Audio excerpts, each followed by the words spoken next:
The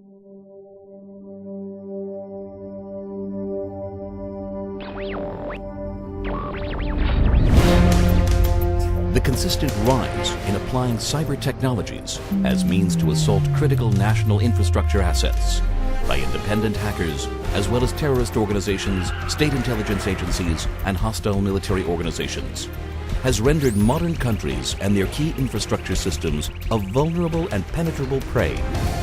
Cyber assaults today can readily disable critical infrastructure assets nationwide and disrupt essential services for entire communities.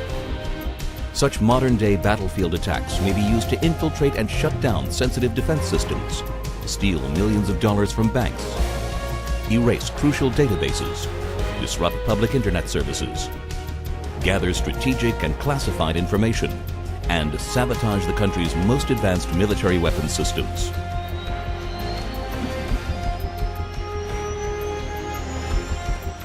In January 2005, a series of cyber assaults were effectively launched at Brazil, affecting 3 cities and tens of thousands of people.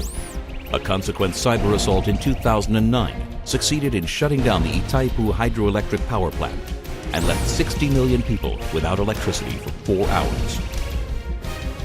The identity of the attackers was never publicly revealed, but intelligence officials are confident that this was a concerted military-style offensive launched by a highly trained hostile organization.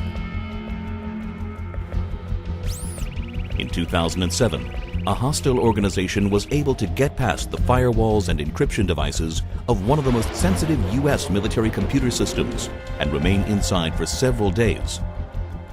Key Pentagon and administration officials have since referred to this assault as their digital Pearl Harbor.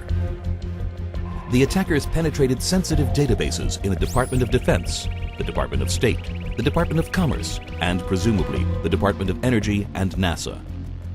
Among the national assets breached was the Department of Defense CENTCOM network, the operational system used to manage the U.S.'s 2 wars in the Middle East.